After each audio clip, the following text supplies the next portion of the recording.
offer the best grooming products for you, Dress so natural and handcrafted too.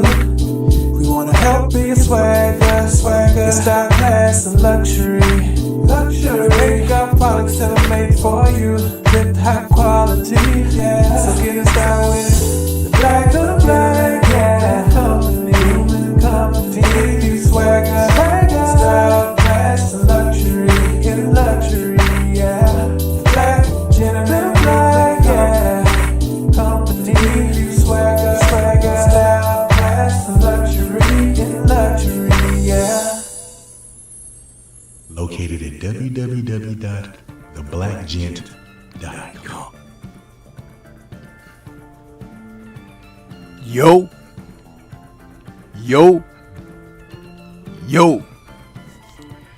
What's good? What's good? It's Stormy B Man, and I am back. Welcoming you to the Tuesday Tussle for this Tuesday, December 3rd, 2024. We're calling this one Revenge, a dish best served cold and old. We're starting to see rematches take place in the sport of boxing a little more frequently, and there is a great appreciation for that because, again, the quality of bouts where competitiveness is centered between the conflict of two opposing factions. One may get the best of the other on a certain day. A controversial decision can set things awry. And just someone having a bad day at the office and want to come back from that be the byline. And we're going to talk about that a little bit this evening as we have rematches on the horizon. Yeah. So welcome everybody. I know I've been away for a couple of Tuesdays and I've had to put this particular subject on hold, but I wasn't going to leave it because we're even coming into a fight weekend on the horizon where repeat or revenge happens to be the label for some bouts coming up this weekend, December 7th. And it's fitting that this particular subject be exactly the make of order because that fight card coming up this weekend is one of the best that we will see as we close out 2024. So come on in and let's talk about it a little bit. I see that there were a few people out there waiting to see what Stormy is talking about. Some have decided to, go do other unruly things, and that's fine because it ain't for everybody, huh? The message isn't for everybody. And that's cool. You gotta know what your limitations are, just as I do. I'm not one to put everything on my plate. My plate sometimes is filled with good stuff for you, nourishing vegetables, Yeah, some good protein. Yeah, fruit. Yeah, but never fruity. Yeah. So you got to know these things. You got to know. As I look and see what my analytics tell me, already over 20-something people decided to come around these parts. And it's dropped down. It's okay. Because we still on the mothership, Yeah. So I be here with you, until the top of the hour. Salute to the Jab Jamboree. I see you out there, my brother, Ak Reacher, He of many talents. The brother got some good stuff going on over there at his channel. He's got Comic Cons, which is really something that is real interesting because he has tons of subjects that he covers. Great stuff. Universal Truth is back in the building. What's good with you, Universal Truth? Good to see you out there. You guys make sure you smash that like button as you come on in. Yeah.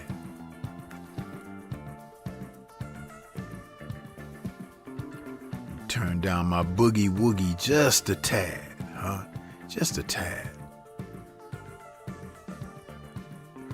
Yeah. Some of y'all don't have appreciation for the kind of music Stormy listened to, but that's too bad, because after I listen to some of that stuff that you guys be listening to, I want to just make myself deaf. Yeah. Make myself deaf, ruin my hearing and everything, for that foolishness. And then y'all don't want to accept that everything today, the beats are sampled from stuff that was made long time ago, because ain't no musicians of today, You guys are out here just perpetrating, pretending to be artists, Don't know what an artist is, Yeah. Queen 71 is in the building. What's going on with you, Queen? Locked and loaded, Strapped. Because she's always strapped, and she's gonna peel a cap and a... Yeah! What's happening?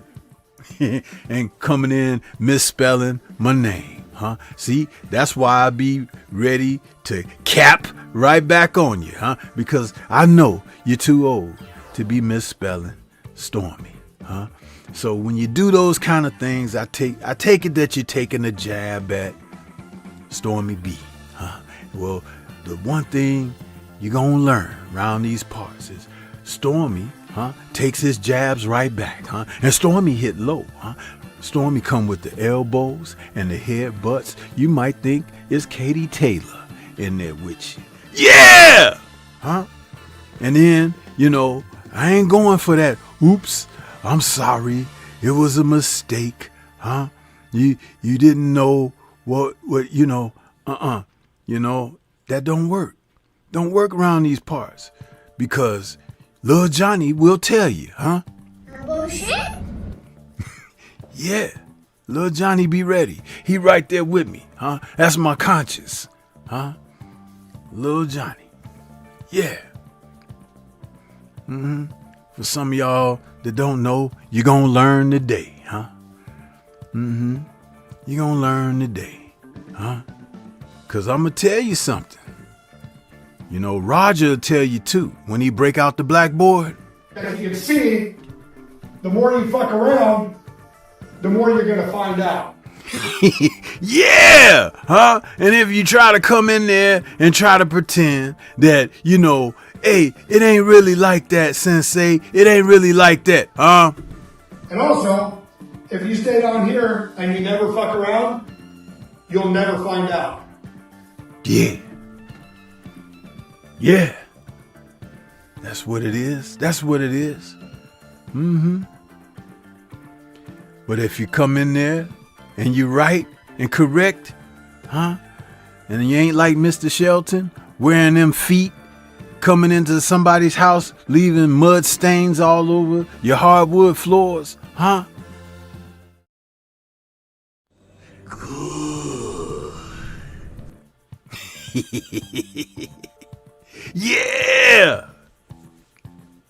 Yeah. So we're going to talk a little bit about repeat or revenge. Revenge is a dish best served cold and old. See, sometimes when you had one of those conflicts between two fighters and it just didn't come out right, the decision was bad, Somebody took a bad loss, a hiding, if they will, an ass whipping, Yeah. Or the judges were drunk that night, or were on the take that night. Pick your poison. Sometimes you just want to run it right back. But this old adage, being best served cold and old, there's a reason for that. See, there's an old adage also that's slow to anger, Be slow to anger. The reason why is because when you rush through to your emotional point, the apex of it, sometimes you can miscalculate. Sometimes you can find yourself in the graces of another, in an unflattering manner. You need to stay away from those circumstances. Use your head. This is why we speak of boxing being a sweet science. Another reason why we speak of it being a sweet science, because you need to be able to have all your faculties along with your abilities, sense abilities, talents, and toolboxes in order to be a 5-dimensional fighter. You have to carry this through. Coming up this weekend, we're going to see a part due for Emmanuel Navarrete and Oscar Valdez, 2 men who met up before. And it was somewhat a one-sided event when you think about it, because Navarrete had his way with Valdez. And Valdez has been called someone who has cheated the game, cheated himself. And so when these two faced each other back in, what was that? When did they meet last? August of 2023. Navarrete, in all of his unorthodox ability, gave Valdez a pummeling. His face after the fight looked like Jay Leno when we saw Jay Leno last week when he said that he fell, It looked like he fell, all right. Fell right into somebody's fisticuffs, several times over. The boy's face was so discolored, you would have think that somebody opened up a whole pack of what they call it, Crayola, paint by numbers on his face. Yeah! But that's how Valdez looked, He took a pummeling, man, a real pummeling. And when we saw Navarrete last, he was in the ring back in May of this year, losing a split decision and his title to Denis Berinchyk. Now, what really happened there? Listen, Berinchyk was on that boy like a bad suit from 2 different Easters, I'm talking about 2023 and 2003, He a mixed bag, But he put the bag drill up on Emmanuel. So, what he thought he'd do is go back and face Valdez for a second time. Notice, it ain't Berinchyk, I wonder why. Maybe that's a repeat or revenge that's setting up for him at a later date. I don't think so, though. But Valdez raised his hand, and he said, "Here I be, Emmanuel, take me." And so this Saturday coming up, they're getting it on. Now, Valdez is 33 years of age. He's an orthodox fighter, but he's 5'5.5". I didn't realize he was so short, man. Navarrete, who's not much taller at 5'7", but has a 72-inch reach over him. 66-inch reach for Valdez. He's going to have to fight a different type of fight to be more competitive against Navarrete. They had a somewhat of a face-off produced by Top Rank Boxing, in which we saw some of his Mexican contemporary greats, Julio Cesar Chavez, Marco Antonio Barrera, Juan Manuel Marquez, and Eric Morales. They all had a powwow, sit down, where they talked about this fight, along with Navarrete and Valdez being present. I felt that was a really good show, and it showed the Mexican fighting spirit amongst warriors and how they have respect for one another and how they respect the sport by being able to come together as men and put their best efforts forward. Something that Julio Cesar Chavez during that sit down was stressing. I enjoyed the trainer in Eric Morales, the man that he has become as a trainer, offering up sentiments as if to be smart about what you're doing, but not just go in guns a-blazing, but be smart about your actions. Because there have been times where wars between the Mexican fighters in the past, where someone has gone all out with no shield, total vulnerabilities on display. There have been times when a man like that has won. There have been times when a man like that has lost. But when you get a chance for a redo, in this case we're talking Oscar Valdez, your adjustments that you make in this fight will really determine your future. Because you could still drop a decision in this fight and have a bright future, but it's all according to how you perform. Now, they do both have a recent common opponent in Liam Wilson. Now, Wilson is a guy that Valdez fought in his last fight back in March of this year. And he handled Wilson fairly well. Wilson was stopped in the 7th round.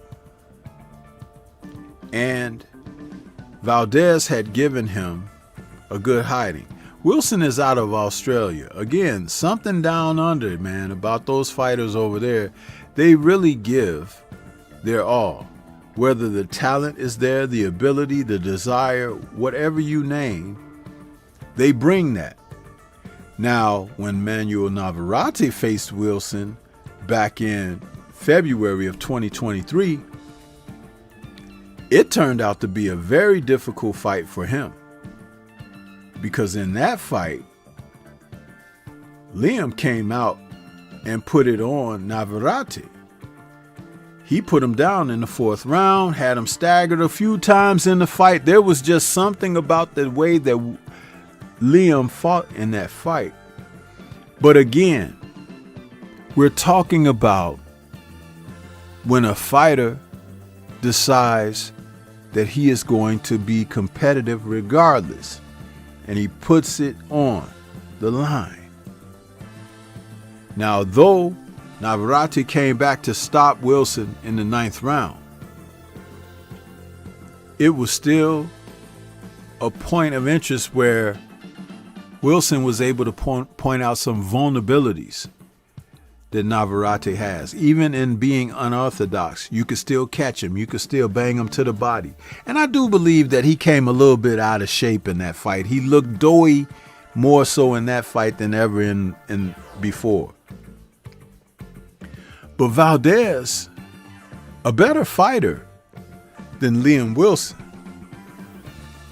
can do the same thing. He's just got to believe in himself in order to get it done. Now, can he do that? It remains to be seen. Wilson, who's 5'9.5", a couple of inches taller than Navarrete, with a 70-inch reach. So Emmanuel's unorthodox abilities didn't affect him quite as much as it did Valdez. But Valdez has to have a motivated mindset to be able to turn this thing around.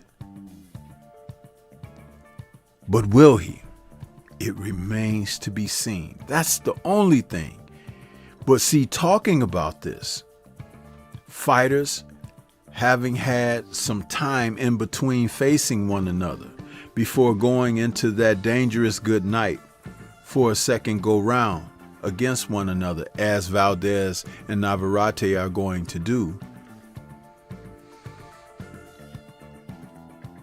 The fights that they've taken in between, the loss by Navarrete to Berinchyk and the victory by Valdez over Wilson, could mean something or it could mean nothing at all. What I would like to see is these men not fight like the first time around. I want to see new wrinkles on both sides. And that's what that roundtable powwow was about. The fact that these men are more than capable of doing what they need to do and to get out there and perform properly. It's up to them, though. Very much so. Now, the other fight that is considered the main event will be Rafael Espinoza taking on Robeisy Ramirez in their rematch. Their first fight that took place back in December of 2023, a year ago, has these two men both coming out with victories since their last meeting, and it was a majority decision that Ramirez dropped to Espinoza, who has claimed to have gotten better since their first meeting. Adrian Viet, what's good with you? I see you out there. Hit that like button. The bit of distance and a fight in between is a good thing for both men. Now, I had heard Espinoza saying that he's interested in moving up to super featherweight. That's where Navarrete and Valdez are. Could we be looking at something like that between he and Navarrete in the future? That's awesome. But the Cuban, Robeisy Ramirez, may have something to say about that. They're both 30 years of age, and this is your classic orthodox versus southpaw, Robeisy being the southpaw. However, there is a bit of a Sebastian Fundora flavor to this fight, because although Robeisy is 5'6" with the 68-inch reach, Espinoza is 6'1" with a 70+ inch reach. It's going to be interesting. But again, the fact that they've had some time in between their last meeting and coming in now means that they will have a chance to fight differently. Now, the thing that I had remarked about Ramirez is that he admires his work. He knows he can punch. He's not a single knockout punch guy, but he can hurt you badly with a knockout, with a solid punch. He can put you on the canvas. But that's part of his fault, because when he tags someone, when he clubs them, even when he drops them, he seems in a celebratory manner or demeanor in that instance, instead of focusing in like an assassin to get someone totally out of there. And in his fight against Espinoza, when he dropped Espinoza in their fight, their first meeting,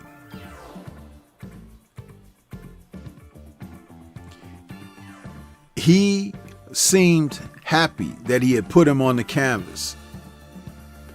But Rafael seemed to show the stuff of champions and got up and fought better and harder, even dropping Ramirez in the last round, which was very interesting. Robeisy seemed to be bewildered that he found himself on the canvas late in the fight. It was just enough to earn a majority decision for Rafael. I love these type of fights because it brings the character of the participants out. That is something that you don't hear a lot of people talk about, but it makes a difference at the end of the day. And for Espinoza to have gotten off the canvas to go on and become a world champion at the expense of Robeisy Ramirez's lackadaisical approach and loss of focus during the bout, hey, it's one of the most valuable lessons that a fighter can gain. Do you think that Robeisy has learned his lesson? We're going to find out Saturday the 7th. But the fact, again, the original fight was a year ago. They both have had matches in between. Now it's time to look each other in the face again. How bad does either man want it? Is Espinoza just ready to move up, a la Raymond Ford when he was going into his fight with Nick Ball, just thinking about taking the bag and going on up in weight, but not looking to put out what he was able to put out in the first fight? Will Robeisy be more disciplined and not clown himself? And I say himself because had he remained more intense and focused, he could have possibly gotten Rafael out of there the first go round.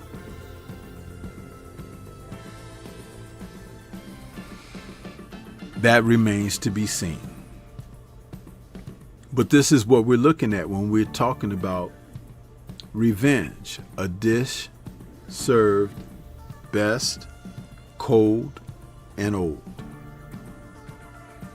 Neither fighter in this doubleheader is rushing back into the rematch, which is a great thing because they don't need to do that. But to be a fighter that's performing to the best of one's abilities, to be able to show a new wrinkle, to be able to show that you still have a champion disposition, it makes all the difference in the world. All the difference in the world.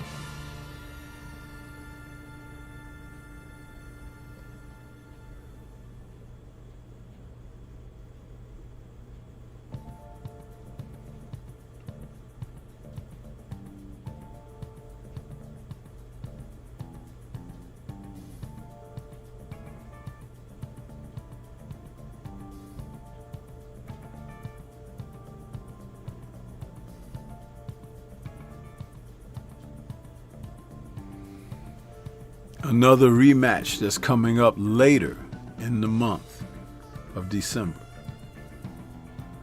Usyk versus Fury 2.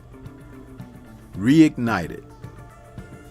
They released the trailer for this rematch between these two heavyweights, and it is one of the most entertaining trailers for boxing that Riyadh Season and Turkey Al-Sheikh have produced to this point. Outstanding theme where they both are haunting one another after the first fight, which was a pretty good, scrap up. They did well, both. Usyk came out on top with a decision, split decision, and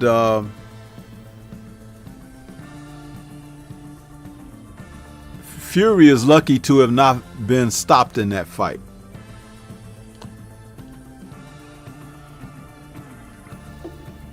Now, because they fought on a Riyadh Season card, and that was only back in May, they're right back before the end of the year to face one another. I find that to be interesting and intriguing at the same time, because tonight's show about revenge being a dish served best cold and old. Listen, we know that if you give Tyson Fury too much time, in between matches, he will go south. So the fact that he's returning soon is a good thing. But just remember, when they were originally supposed to face one another, Fury allegedly sustained a cut earlier in the year, which put the fight off for several weeks.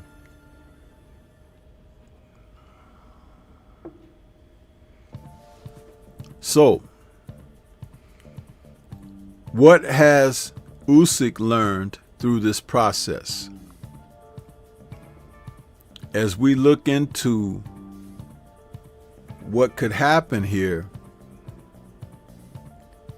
all of his amateur experience, all of his professional experience, all of his experience in being in world title matches, becoming undisputed at cruiserweight, mimicking the great Evander Holyfield, and now being an undisputed, now unified champion in the heavyweight division,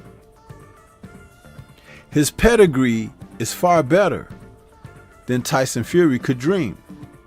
And there are people that still think that Fury is just going to go out there and defeat Alexander Usyk, the best fighter whom he's ever faced in his career.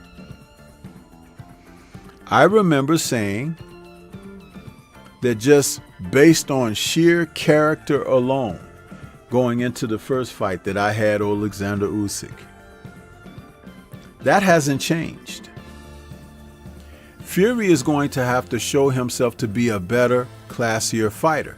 And do not forget, coming off of the split decision loss to Usyk, he's going to have to prove something, that he can raise the level of his game. This is not about going out there and being strong and bowling this guy over. This is about being a top-notch fighter facing another elite fighter. But prior to his fight against Usyk, he dropped a split decision victory against Francis Ngannou, in a fight in which he was knocked to the canvas. And the referee seemed to save him from being knocked to the canvas again against Usyk. And amazingly, some refs would have stopped this fight, but Fury always seems to get the benefit of the doubt.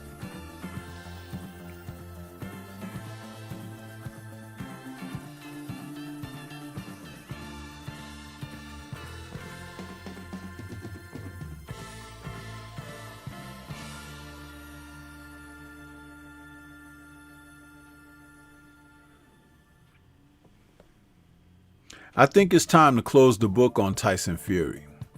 Even though the UK hopefuls are over there chomping at the bit for him to face Anthony Joshua. That I could term a battle of the wash-ups, huh? You put that on and there'll be so many soap suds coming out of your TV screen, huh? You might need a little bit of fabric softener. Yeah. The battle of the wash-ups. Yeah.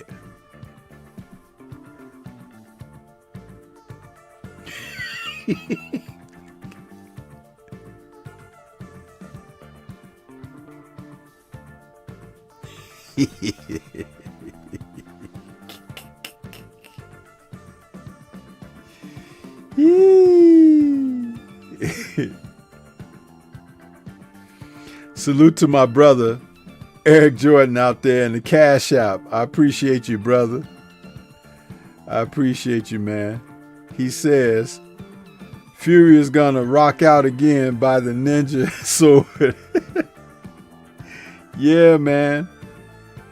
Listen, Usyk has promised to not leave Fury alone. Don't worry, Tyson. I will not leave you alone, he says.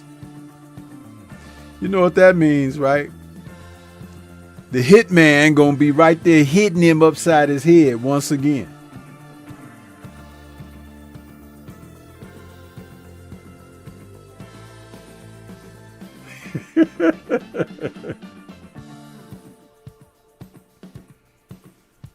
Listen, man. When you're a 5-dimensional fighter, high caliber fighter, size, weight, arm reach, all of that doesn't mean anything if you don't have the character to match up with these other dimensions that a complete fighter like Alexander Usyk seemed to possess. Fury already knows this, people. He knows. The only thing he can hope for is to put on the best type of performance that he could come out and give, and it be good enough. And the fact that they're having it over in Riyadh, Saudi, he can't, fiddle the accounts like he did in the past against certain individuals.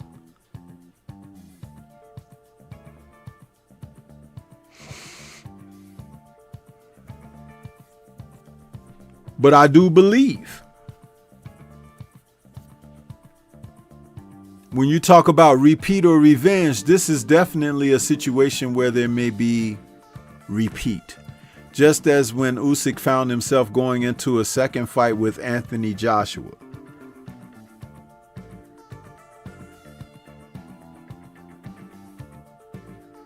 He's not just going to cave in. He's made of much more tougher stuff than that. And because he has that tougher stuff aligned with talent, skills, abilities, accomplishments, this is not two elite fighters going at each other. This is an elite fighter going against an above average heavyweight.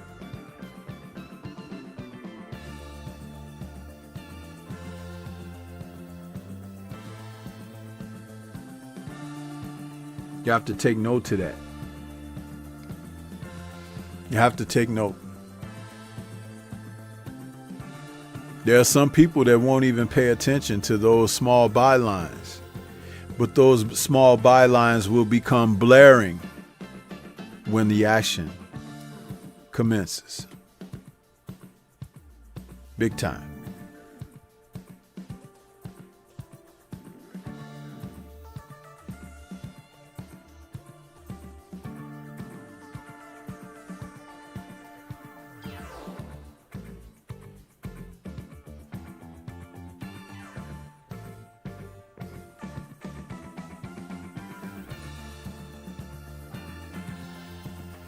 Some of you understand what I'm saying, some of you don't care. And that's okay, either way. But just know,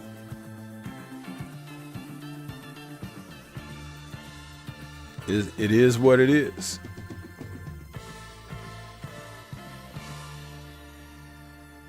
Now, there's one last rematch that's on the table. Turk has just come on out and put it out there. And this will be the Beterbiev versus Bivol second fight. They're billing it the last crescendo. Some people are calling it the best fight card of all times. Well, you ain't seen too many if you think that, but it's a very good fight card. But it's the people that's on the fight card that are either going to show you something or show you nothing, huh? Yeah.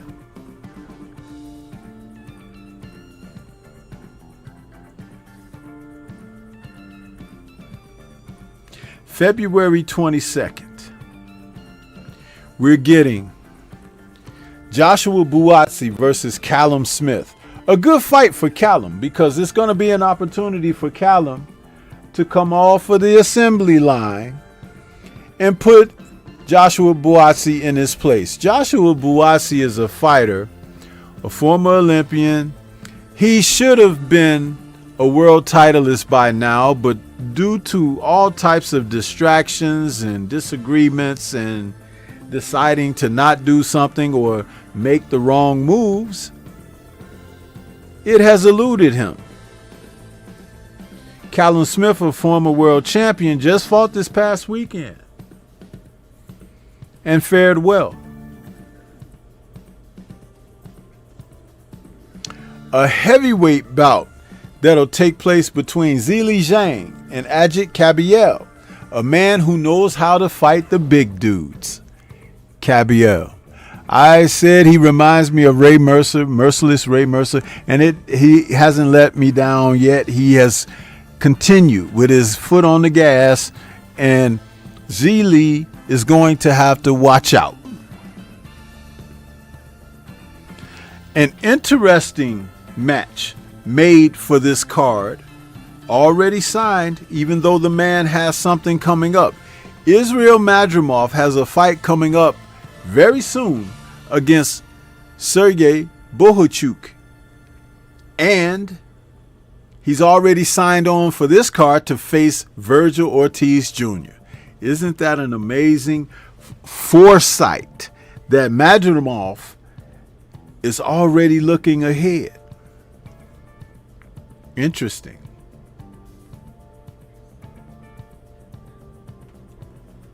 Carlos Adames is going to defend his WBC middleweight title against Hamza Shiraz.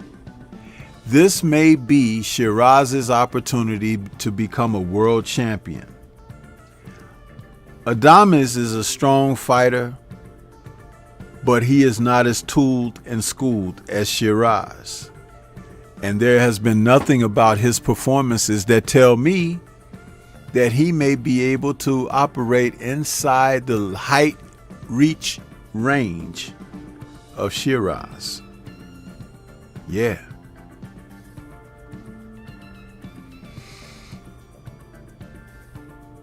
This next one is very interesting because Shitty Cuz gets a chance to come back and stink out the joint against Floyd Schofield, Kid Austin, the man who would be king. He feels that he is ready to go in there and teach Shitty Cuz a lesson. And maybe he will. But do you all think that Sean Porter's fighting style would be a good style for Shakur to look good against? Or stink up the joint? You never know. But this heavyweight fight between Daniel Dynamite Dubois and Joseph Parker expects to be an explosive affair. And many people feel that Joe Parker deserves this opportunity. I don't dispute that. All of these fights that I spoke of just now, I'll be doing breakdowns for them.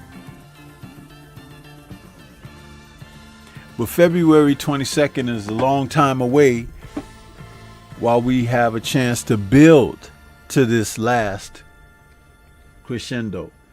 But the rematch between Artur Beterbiev and Dmitry Bivol for the undisputed light heavyweight title.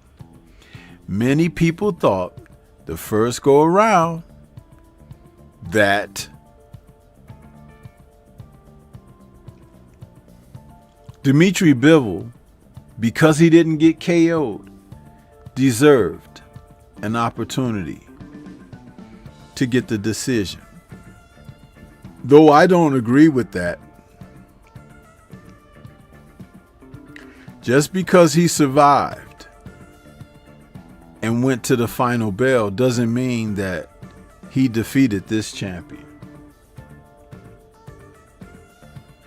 And this champion, Bitter Beef, might just go for broke in the second fight. If he does, bye-bye Dimitri. If he doesn't, bye-bye Arthur. It's been nice knowing you.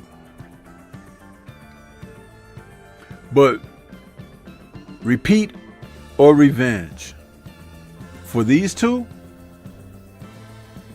it's an amazing dynamic. I believe that even Dimitri, finding himself going the final bell,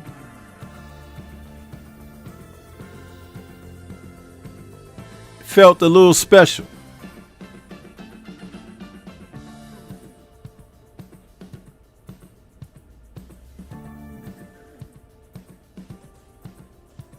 But his face said he felt something else.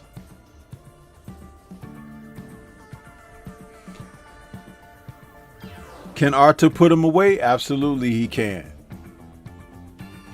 I believe that the Big Daddy told them, make it a good fight. Don't go in there and try to hurt each other. But this fight, I can't say that I believe that same type of advisement has come down from the top.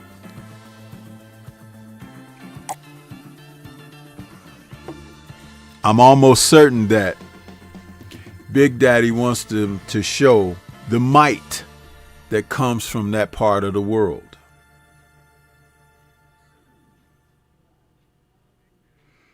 Those of you who can read between the lines, you'll understand exactly what I'm saying. But what a fight.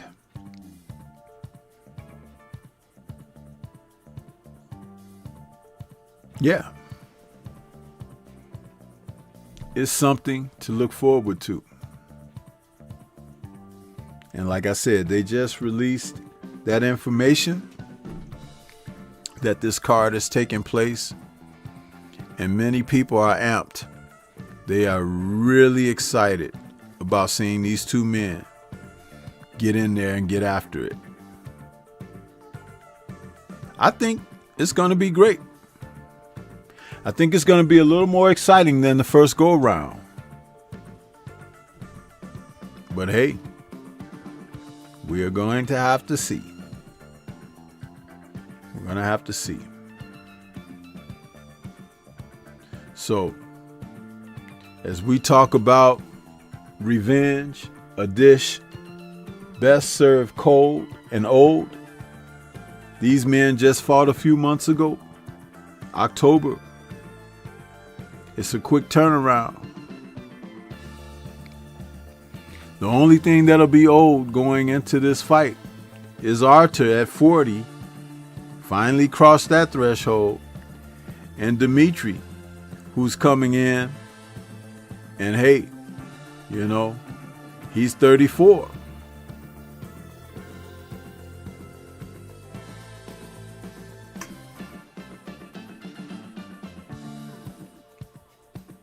Between the two, they're ranked number 1 and 2 in the world. They're both orthodox fighters. One's a boxer puncher, one is a boxer. Bitter Beef is 5'11" and a half. Dimitri is 6 foot tall. Bitter Beef has a 73-inch reach. Dimitri has a 72-inch reach. Listen, you can't ask for two guys to be better matched. I just hope that they go in and put on a more solid performance than they did the first time. And the first fight was a very good fight. Very good fight. But we'll have to see what happens.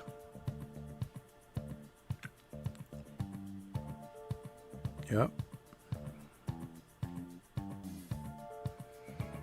But now we'll take a moment out to hear from our brother, the Focus Ball. Get ready to take your striking game to the next level with the Focus Ball. Dramatically improved footwork, timing, head movement, hand-eye coordination, reflex, and overall fight IQ. It's lightweight and extremely portable, so you can train every time, everywhere. When you don't have a coach to do mitt work, get a Focus Ball. When you don't have a heavy bag to hit, get a Focus Ball. When you don't have a sparring partner, get yourself a Focus Ball. And when you just want to have fun punching and kicking, get a Focus Ball. When you train with the Focus Ball, you train your eyes and your brain to read punches so that you can hit and not get hit, making this very simple device a must-have for all combat sports athletes and enthusiasts alike. So if you want to take your striking game to the next level, don't wait. Get the Focus Ball now.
Yeah.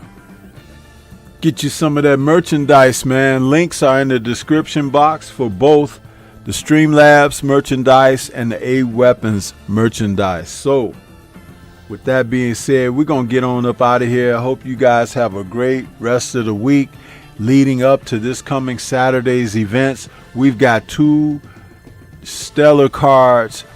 Liam Perro is going to be taking on Richardson Hitchens also this coming Saturday. So there's championship fights all the way around and something for us to really enjoy. So you'll have your pick of the poison. I'm going to get on out of here, move aside for some of these other content creators to do their thing. And I want to say shout out to the mighty LDBC. We will catch you guys on the next one for another Tuesday Tussle. Peace to everybody. Remain safe and watch you some good boxing and come back and let's talk about it with Stormy. Peace.